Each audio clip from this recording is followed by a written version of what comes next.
This is New Zealand, this is not India. നിങ്ങൾ ഈ പറഞ്ഞ വാചകം ന്യൂസിലൻഡിലെ മനുവ എന്ന് പറയുന്ന സൗത്ത് ഓക്ലൻഡിൽ നടന്ന ഒരു പ്രൊട്ടസ്റ്റിൻ്റെ ഇടയിൽ നമ്മളെല്ലാവരും ടി വിയിലും സോഷ്യൽ മീഡിയയിലൊക്കെ നമ്മൾ കണ്ടതാണ്. ഈ ഒരു പോസ്റ്ററും നിങ്ങൾ ഈ കാണുന്ന പടത്തിൽ കാണുന്ന അല്ലെങ്കിൽ ഈ വിഷ്വലിലും വീഡിയോയിലും കാണുന്നതൊക്കെ വളരെ ട്രെൻഡ് ചെയ്തുകൊണ്ടിരിക്കുന്ന ഒരു സമയമാണ്. അതായത് സിഖ് വിഭാഗത്തിലുള്ള ആൾക്കാർ ന്യൂസിലൻഡിൽ അവരുടെ നഗർ കീർത്തൻ എന്ന് പറയുന്ന സംഭവം നടക്കുന്ന സമയം അവിടുത്തെ കുറച്ച് എക്സ്ട്രീം ചിന്താഗതിയുള്ള ഒരു ന്യൂസിലൻഡിലെ ഒരു വിഭാഗം ആൾക്കാർ ഇതിനെ പ്രൊട്ടസ്റ്റ് ചെയ്ത കാഴ്ചയാണ് നമ്മളിവിടെ കണ്ടത്. അപ്പോൾ ഇന്നത്തെ കോണ്ടെക്സ്റ്റിൽ എന്തുകൊണ്ടാണ് ഇത് സംഭവിച്ചത്, അല്ലെങ്കിൽ എന്തായിരുന്നു ഇതിൻ്റെ പുറകിലുള്ള കാരണം, ഇതിനകത്തൊരു തമാക്കി എഫക്റ്റ് എന്ന് പറഞ്ഞൊരു സംഭവമുണ്ട്. എന്താണ് ഈ തമാക്കി എഫക്റ്റ്? അങ്ങനത്തെ കുറച്ച് കാര്യങ്ങളെല്ലാം നമുക്ക് ചർച്ച ചെയ്യാം. I'm Arjun R Shankar and this is IAS Factors Context.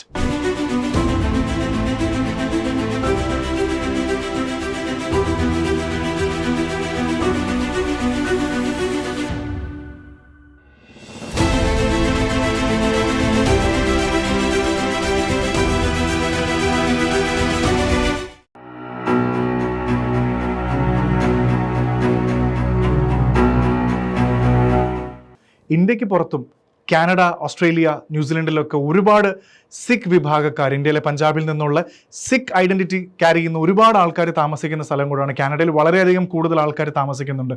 ന്യൂസിലൻഡിൽ ഇവരുടെ സിഖ് പോപ്പുലേഷൻ വളരെയധികം വലിയൊരു പോപ്പുലേഷനാണ്. ഇവർ അവരുടെ നഗർ കീർത്തൻ എന്ന് പറയുന്നത്, അതായത് എന്താണ് ഈ നഗർ കീർത്തൻ എന്ന് പറയുമ്പോൾ, നഗർ എന്ന് പറഞ്ഞാൽ സിറ്റി, കീർത്തൻ എന്ന് പറയുന്നത് അവരുടെ നമ്മൾ കീർത്തനം, പാട്ട്, ഒരു ഡിവൈൻ സോങ് എന്ന് പറയുന്ന പോലെ ഇവർ വലിയൊരു ഗ്രൂപ്പായിട്ട്, നമ്മൾ സാധാരണഗതിയിൽ നോക്കുകയാണെങ്കിൽ നമ്മുടെ ഹിന്ദുയിസത്തിൽ രഥയാത്ര അല്ലെങ്കിൽ ക്രിസ്തീയ ആചാരങ്ങൾ അനുസരിച്ചിട്ട് പ്രൊസഷൻസ് ഒക്കെ ഉണ്ടാവുമല്ലോ പല സ്ഥലങ്ങളും, അതേപോലെ പബ്ലിക്കിൽ റോഡിലൂടെ നടത്തുന്ന ഒരു യാത്രയാണ് നഗർ കീർത്തൻ എന്ന് പറയുന്നത്. പാട്ടൊക്കെ പാടി അതിൽ പ്രധാനമായി അവരുടെ വളരെ ഹോളി സ്ക്രിപ്ചർ എന്ന് കണക്കാക്കപ്പെടുന്ന ഗുരു ഗ്രന്ഥ് സാഹിബ് ഫ്ലോട്ടിലൊക്കെ വെച്ച് ഒരുപാട് ആൾക്കാർ പാട്ടൊക്കെ പാടി പ്രാർത്ഥിച്ചു പോകുന്ന ഒരു സൈലൻറ്റ് ഒരു പ്രോഗ്രാമാണ്. അങ്ങനെ വയലൻ്റ് ആയിട്ടുള്ള ഒരു പ്രോഗ്രാം ഒന്നും അല്ല. ഇതാണ് നഗർ കീർത്തൻ എന്ന് പറയുന്നത്. ന്യൂസിലൻഡിൽ സൗത്ത് ഓക്ലൻഡിൽ മനുവ എന്ന് പറയുന്ന ഈ സ്ഥലത്ത് ഇങ്ങനെ സൈലൻ്റ് ആയിട്ട് നഗർ കീർത്തൻ നടത്തിക്കൊണ്ടിരിക്കുമ്പോഴാണ് ന്യൂസിലൻഡേഴ്സ് ആയിട്ടുള്ള കുറച്ച് ആൾക്കാർ പ്രൊട്ടസ്റ്റ് ചെയ്തത്. അത് നമ്മൾ നേരത്തെ കണ്ടതാണ്. ഇത് ഇന്ത്യ അല്ല, ഇത് ന്യൂസിലൻഡാണ്. ന്യൂസിലൻഡ് പ്രൊട്ടസ്റ്റേഴ്സിൻ്റെ ഭാഗത്ത് ഏറ്റവും കൂടുതൽ അവർ ഉറക്കെ നിലവിളിക്കുന്ന രംഗങ്ങൾ നമ്മൾ കണ്ടു. ഇതൊരിക്കലും നിലവിളിക്കുന്നതല്ല, ഇത് ഹക്ക എന്ന് പറയുന്ന അവരുടെ ഒരു മൗരി ട്രൈബിൻ്റെ ക്രൈ ആണ്. ഇതൊരു വാർ ക്രൈ ആണ്. ഈ ഹക്ക എന്ന് പറയുന്നത് നമ്മൾ ആദ്യം വളരെ പോപ്പുലറൈസ് ചെയ്തത് ന്യൂസിലൻഡിൽ തന്നെ ഏറ്റവും യങ്ങസ്റ്റ് MP ആയിരുന്ന ഹന മൈറ്റി ക്ലാർക്ക് പാർലമെൻറ്റിൽ, ന്യൂസിലൻഡ് പാർലമെൻറ്റിൽ ഹക്ക ക്രൈ, ഈ ഹക്ക പറഞ്ഞുകൊണ്ട് സത്യപ്രതിജ്ഞ ചെയ്ത ഒരു രംഗം വളരെ വളരെ ട്രെൻഡിങ് ആണ്. നിങ്ങൾക്ക് ഇതിൽ കാണാനും സാധിക്കും. അപ്പോൾ ഈ ഹക്ക പറഞ്ഞതുകൊണ്ടാണ്, ഈ ഹക്ക അവരുടെ ഒരു ട്രഡീഷണൽ, ന്യൂസിലൻഡിൻ്റെ ട്രഡീഷണൽ സ്റ്റൈൽ ആയതുകൊണ്ട് ഈ ഹക്കയാണ് ഇവിടെ പ്രൊട്ടസ്റ്റ് ചെയ്തിരുന്ന ആൾക്കാർ ഏറ്റവും കൂടുതൽ ഇതിലൂടെ നഗർ കീർത്തൻ നടത്തിയ സിഖുകാർക്കെതിരെ അവർ പറഞ്ഞത്.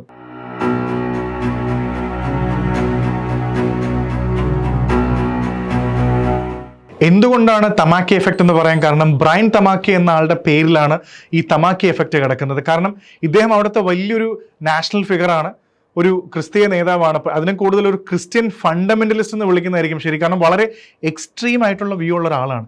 അദ്ദേഹത്തിൻ്റെ പ്രധാനപ്പെട്ട ഒരു വ്യൂ പോയിന്റ് എന്ന് പറഞ്ഞാൽ ന്യൂസിലൻഡിൻ്റെ തനതായിട്ടുള്ള കൾച്ചറിനെ പ്രൊമോട്ട് ചെയ്യുക എന്നുള്ളതാണ്, പ്രൊട്ടക്റ്റ് ചെയ്യുക എന്നുള്ളതാണ്, അത് സംരക്ഷിക്കണം. കാരണം പുറത്തുനിന്ന് വരുന്ന ആൾക്കാർ, പ്രത്യേകിച്ച് പല രാജ്യങ്ങളിൽ നിന്നും വരുന്ന ആൾക്കാർ പല കൾച്ചറിലുള്ള ആൾക്കാരാണ്. ഇവർ ന്യൂസിലൻഡിൽ വരുമ്പോൾ ഇവരുടെ കൾച്ചറും ന്യൂസിലൻഡ് കൾച്ചറും കൂടെ മിക്സ് ചെയ്യുമ്പോൾ ന്യൂസിലൻഡിൻ്റെ കൾച്ചർ പ്രൊട്ടക്റ്റ് ചെയ്യപ്പെടണം, അല്ലെങ്കിൽ അത് നശിപ്പിക്കപ്പെടും എന്നൊരു പേടി അദ്ദേഹത്തിനുണ്ട്. അങ്ങനെ ചിന്തിക്കുന്ന ഒരുപാട് ആൾക്കാർ പല രാജ്യത്തുമുണ്ട്. അത് sons of the soil theory എന്നൊക്കെ പറയുന്ന ഒരുപാട് തിയറി ആസ്പെക്റ്റുകളുണ്ട്. കാരണം അവരുടെ രാജ്യം അവരുടേതാണ്. പുറത്തുനിന്ന് വന്ന ആൾക്കാർ വരുമ്പോൾ ഇവരുടെ ഈ കൾച്ചർ നശിപ്പിക്കുന്ന വിശ്വസിക്കുന്ന ഒരു ഐഡിയോളജിയാണ്. ഇദ്ദേഹം ബ്രയൻ തമാക്കിയും അത് തന്നെയാണ് വിശ്വസിക്കുന്നത്. അദ്ദേഹത്തിന് ഡെസ്റ്റിനി ചർച്ച് എന്ന് പറഞ്ഞൊരു ചർച്ച് ഉണ്ട്. അതിൻ്റെ സെൽഫ് സ്റ്റൈൽ ബിഷപ്പ്, സ്വയം ഇതിൻ്റെ ബിഷപ്പാണെന്ന് അവകാശപ്പെടുന്ന ഒരു വലിയൊരു നേതാവ് തന്നെയാണ്. ഒരുപാട് ഫാൻ ഫോളോയിങ് ഉള്ള ഒരു ഐഡിയോളജിയും കൂടാണ് ബ്രയൻ തമാക്കിയുടെ. വളരെ എക്സ്ട്രീം സ്റ്റാൻഡുകളാണ് ഇദ്ദേഹം എടുത്തിട്ടുള്ളത്. അതിനി മതത്തിൻ്റെ പേരിലാണെങ്കിലും ക്രിസ്ത്യൻ, നോൺ ക്രിസ്ത്യൻ ആയിട്ടുള്ള മതങ്ങളോടൊന്നും ഇദ്ദേഹത്തിന് വലിയ താല്പര്യമില്ല. ന്യൂസിലൻഡിൽ നോൺ ക്രിസ്ത്യൻ മതങ്ങളുള്ളതെല്ലാം ന്യൂസിലൻഡിൻ്റെ കൾച്ചറിന് ഭയങ്കരമായ ഡേഞ്ചറാണ് എന്ന് പറയുന്നൊരു ആർഗ്യുമെൻറ്റും കൂടി ഇതിനകത്തുണ്ട്. കാരണം ക്രിസ്ത്യൻ അല്ലാത്ത ഏത് മതവിശ്വാസം ന്യൂസിലൻഡിൽ പറ്റില്ല എന്ന് വിശ്വസിക്കുന്ന ഒരു ഐഡിയോളജിയാണ് ബ്രയൻ തമാക്കിയുടെ ഉള്ളത്. അതുകൊണ്ട് തന്നെ പ്രധാനപ്പെട്ട LGBT കമ്മ്യൂണിറ്റിക്കെതിരെയൊക്കെ വളരെ സ്ട്രോങ് ആയിട്ട് പ്രതികരിക്കുന്ന ഒരു ഗ്രൂപ്പാണ് ഈ തമാക്കി എന്ന് പറയുന്ന ഇവരുടെ ഈ ഒരു ഗ്രൂപ്പ്. ബ്രയൻ തമാക്കിയുടെ മറ്റ് ചില ഇമ്പോർട്ടൻറ്റ് തോട്ട് പ്രോസസ് എന്ന് പറഞ്ഞാൽ എല്ലാവരെയും ഒരേപോലെ കാണാൻ പറ്റണം, തുല്യമായി കാണാൻ പറ്റണം, വേർതിരിവില്ലാതെ കാണാം. അത് നല്ല കാര്യം തന്നെയാണ്. പക്ഷേ പ്രധാനമായിട്ട് പറയുന്നുണ്ട്, ഒരു വിഭാഗത്തിൽ ഒരു പ്രത്യേക മതത്തിലോ അല്ലെങ്കിൽ ഒരു പ്രത്യേക ട്രൈബലോ അല്ലെങ്കിൽ ഒരു ഡിസ്റ്റിങ്ഷൻ ഇല്ലാതെ നമ്മൾ ഇന്ത്യയിൽ റിസർവേഷനൊക്കെ കൊടുക്കാമെന്ന് പറയുന്ന പോലെ അങ്ങനെ ആരെയും പ്രത്യേകമായിട്ട് കാണേണ്ട ആവശ്യമില്ല എന്ന് വിശ്വസിക്കുന്ന ഒരു ഐഡിയോളജിയും കൂടെ ഉണ്ട്. പിന്നെ സൊസൈറ്റി എന്ന് പറയുന്നത് ക്രിസ്ത്യൻ ഐഡിയോളജിയിൽ സഞ്ചരിക്കുന്ന അല്ലെങ്കിൽ ക്രിസ്ത്യൻ ഐഡിയോളജിയിൽ തന്നെ മുന്നോട്ട് പോകുന്ന ഒരു സൊസൈറ്റിയാണ് ശരിയായിട്ടുള്ള സൊസൈറ്റി എന്നൊക്കെ ഉള്ള തോട്ട് പ്രോസസ് ബ്രയൻ തമാക്കിക്കുണ്ട്. ബ്രയൻ തമാക്കി എപ്പോഴാണ് ഒരു പ്രോബ്ലമായി മാറുന്നതെന്ന് വെച്ചാൽ ഗവൺമെന്റിനും പോലീസിനും വലിയ പ്രോബ്ലമായി മാറുന്നത് ഇദ്ദേഹത്തിന്റെ ഐഡിയോളജി ഫോളോ ചെയ്യുന്ന ആയിരക്കണക്കിന് ഫോളോവേഴ്സ് ഉണ്ട്. ന്യൂസിലൻഡിന്റെ ഒറിജിനൽ കൾച്ചറിൽ വിശ്വസിക്കുന്ന ഒത്തിരി ഫോളോവേഴ്സ് ഉണ്ട്. സോ പലപ്പോഴും ബ്രയൻ തമാക്കിയുടെ ഐഡിയോളജി മാസ് സ്കെയിൽ, നമ്മൾ പൊളിറ്റിക്സിൽ പറയുന്ന പോലെ പോളറൈസേഷൻ സംഭവിക്കുക, സൊസൈറ്റിനെയൊക്കെ രണ്ട് തട്ടിൽ വിഭജിച്ച് നിർത്താൻ മാത്രം കപ്പാസിറ്റി ഉള്ള ഐഡിയോളജിയാണ് ബ്രയൻ തമാക്കിയുടെ. സോ പലപ്പോഴും ഒരുപാട് പോലീസ് ആക്ഷനുകളും ഇദ്ദേഹത്തിൻ്റെ ഐഡിയോളജി ഉപയോഗിച്ച് സ്ട്രീറ്റിലും തെരുവുകളിലും പ്രൊട്ടസ്റ്റുകളൊക്കെ നടത്തുമെന്നു വെച്ചാൽ പലപ്പോഴും ലോ ആൻഡ് ഓർഡർ ക്രൈസിസിലാണ് ഇദ്ദേഹത്തിൻ്റെ ഐഡിയോളജി ചെന്ന് അവസാനിക്കുന്നത്. ഇത് തന്നെയാണ് സൗത്ത് ഓക്ലൻഡിലെ ഇവിടെ നടന്നിരിക്കുന്നത്. കാരണം ഇദ്ദേഹം ഡയറക്റ്റായിട്ട് ഇവിടെ വന്ന് പ്രശ്നം ഉണ്ടാക്കിയിട്ടില്ല, പക്ഷെ ഇവിടെ പ്രശ്നം ഉണ്ടാക്കിയ പ്രൊട്ടസ്റ്റിൽ പല ആൾക്കാരും ഇദ്ദേഹത്തിൻ്റെ ഐഡിയോളജി, തമാക്കി ഐഡിയോളജിയിൽ ചിന്തിക്കുന്ന ആൾക്കാരാണ്.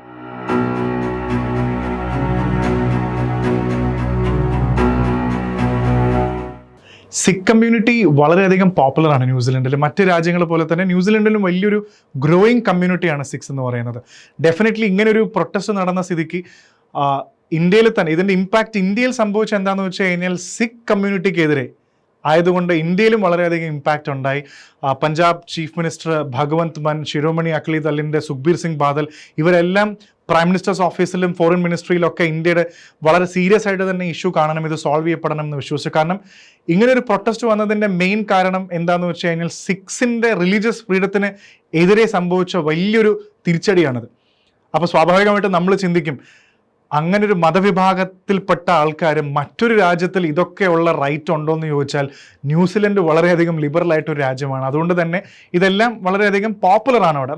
നമ്മുടെ മതവിഭാഗം, ഏത് മതവിഭാഗമാണെങ്കിലും അവരുടെ ആചാരങ്ങളൊക്കെ പാലിക്കാനുള്ള റൈറ്റുള്ള രാജ്യമാണ് ന്യൂസിലൻഡ്. ഈ ഒരു ഇതിലാണ് നമുക്ക് പ്രത്യേകം നോക്കേണ്ടത്. അവിടുത്തെ ന്യൂസിലൻഡിലെ MP ആയ പ്രിയങ്ക രാധാകൃഷ്ണൻ, മലയാളി റൂട്ട്സ് ആണ് ഇവരുടെ, മലയാളി പേരൻസ് ആണ്. അപ്പോൾ പ്രിയങ്ക രാധാകൃഷ്ണൻ പറഞ്ഞൊരു സ്റ്റേറ്റ്മെൻറ്റ് ഇവിടെയുണ്ട്. ന്യൂസിലൻഡ് എന്ന് പറയുന്ന സ്ഥലം 300ഓളം ഭാഷ സംസാരിക്കുന്ന, ലാംഗ്വേജ് സംസാരിക്കുന്ന, ഒരുപാട് കൾച്ചർ, ട്രഡീഷൻ, ഫെസ്റ്റിവൽസ് ഒക്കെ ഉള്ള ഒരു രാജ്യമാണ്. ഈ രാജ്യത്തിൽ ഈ ഫെസ്റ്റിവൽസും ഈ പറയുന്ന ഭാഷയും എല്ലാം പ്രൊട്ടക്റ്റ് ചെയ്യാനുള്ള റൈറ്റും ഈ രാജ്യത്തിലുണ്ട്. പിന്നെ സിഖുകാരുടെ കാര്യം പറയുകയാണെങ്കിൽ 1800 മുതൽ സിഖുകാർ ഇവിടെ ഉണ്ട്. അതുകൊണ്ട് ഇവിടുത്തെ ഒരു പാർട്ട് തന്നെയാണ്. അപ്പോൾ അവരുടെ കൾച്ചർ എന്ന് പറയുന്നത് ന്യൂസിലൻഡിൻ്റെ കൾച്ചറിൻ്റെ ഒരു ഭാഗം തന്നെയാണ്. ഇങ്ങനെയൊക്കെ വാദിക്കുമ്പോഴും സിഖുകാർക്കെതിരെ ഇങ്ങനത്തെ ഒരു പ്രശ്നം നടക്കുമ്പോൾ നമ്മൾ സ്വാഭാവികമായിട്ടും ചിന്തിക്കും, ഇവരെ ന്യൂസിലൻഡുകാർക്ക് സിഖുകാരെ ഇഷ്ടമല്ല എന്ന് ചോദിച്ചാൽ ഇഷ്ടക്കേടൊന്നുമില്ല. സിഖുകാർ തന്നെയാണ് ഏറ്റവും ഒരുപാട് ഗ്രോത്തും കാര്യങ്ങളൊക്കെ അവിടെ ഉണ്ടാക്കുന്ന ഒരു വിഭാഗം കമ്മ്യൂണിറ്റിയും കൂടാണ്. പക്ഷേ നേരത്തെ നമ്മൾ തമാക്കിയുടെ കാര്യം പറഞ്ഞ പോലെ എല്ലാ രാജ്യങ്ങളിലും ഒരു തോട്ട് പ്രോസസ്സ് അല്ലെങ്കിൽ ഒരു ഐഡിയോളജി ഉണ്ട്. വളരെ ശക്തമായ ഒരു ഐഡിയോളജിയാണ്. കാരണം പുറത്തുനിന്ന് ആൾക്കാർ വന്നാൽ അവരുടെ ഹൗസിങ്, അവരുടെ റിസോഴ്സസ്, അവരുടെ ജോലികൾ, അവരുടെ ഇൻഫ്രാസ്ട്രക്ചർ എല്ലാം ഇവർക്ക് വേണ്ടി ഉപയോഗിക്കും എന്നുള്ളൊരു പേടിയുണ്ട്. അങ്ങനെ നമുക്ക് കിട്ടേണ്ട കാര്യങ്ങളെല്ലാം പുറത്തുനിന്ന് വന്ന ആൾക്കാർക്ക് കിട്ടും തോന്നുമ്പോൾ സ്വാഭാവികമായിട്ടും തോന്നുന്ന ഒരു ഇൻസെക്യൂരിറ്റി ഉണ്ട്. ഇത് വലിയൊരു തരത്തിൽ പൊളിറ്റിക്കലി മൊബിലൈസ് ചെയ്യപ്പെടുന്നുണ്ട്. അത് വളരെ പ്രധാനമായിട്ടും ന്യൂസിലൻഡിലെ സിഖുകാർക്കെതിരെ സംഭവിക്കുന്നുണ്ട്. പിന്നെ എല്ലാ സൊസൈറ്റിയിലും എക്സ്ട്രീം ചിന്താഗതിയുള്ള ആൾക്കാരുണ്ടാവില്ല, അല്ലെങ്കിൽ ഒരു മതവിഭാഗം അല്ലെങ്കിൽ മൈനോറിറ്റി ഗ്രൂപ്പ്സിനെ ഇഷ്ടമല്ലാത്ത, നമ്മുടെ രാജ്യത്തിൻ്റെ കൾച്ചറാണ് ഏറ്റവും വലുതെന്ന് വിശ്വസിക്കുന്ന ഒരു എക്സ്ട്രീം ഫണ്ടമെന്റലിസ്റ്റ് വിഭാഗം ആൾക്കാരും ഉണ്ട്. മറ്റവരൊന്നും നല്ലതല്ല, അവരെ എല്ലാം ഇവിടുന്ന് ഓടിക്കണം അല്ലെങ്കിൽ അവരെ എല്ലാം ഇവിടുന്ന് പറഞ്ഞു വിടണം എന്ന് തോന്നുന്ന ഒരു തോട്ട് പ്രോസസ്സ് അതും ന്യൂസിലൻഡിലുണ്ട്. ഇതെല്ലാം സിഖ്സിൻ്റെ പ്രശ്നങ്ങൾ കൂടുതൽ സങ്കീർണമാക്കുന്നു.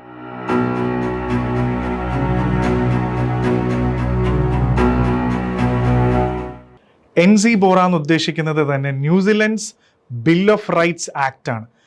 ഇത് പറയാൻ കാരണം നേരത്തെ ഒരു സംഭവം നമ്മളിവിടെ ചർച്ച ചെയ്തു. കാരണം ന്യൂസിലൻഡ് ഒരു ലിബറൽ രാജ്യമാണെന്ന് ചർച്ച ചെയ്തു. കാരണം അതിൻ്റെ ഒരു വലിയ റിഫ്ലക്ഷനാണിത്.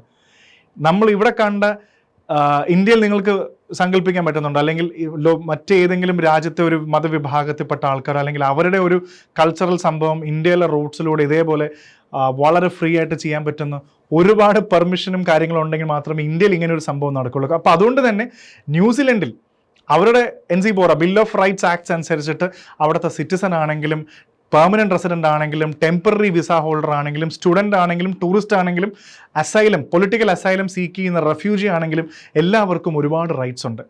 റൈറ്റ്സ് ടു റിലീജൻ ഉണ്ട്, അവരുടെ റിലീജൻ പ്രാക്ടീസ് ചെയ്യാനും പ്രൊഫസ് ചെയ്യാനും ഫെയ്ത്തുകൾ പാലിക്കാനുള്ള ഇതുണ്ട്.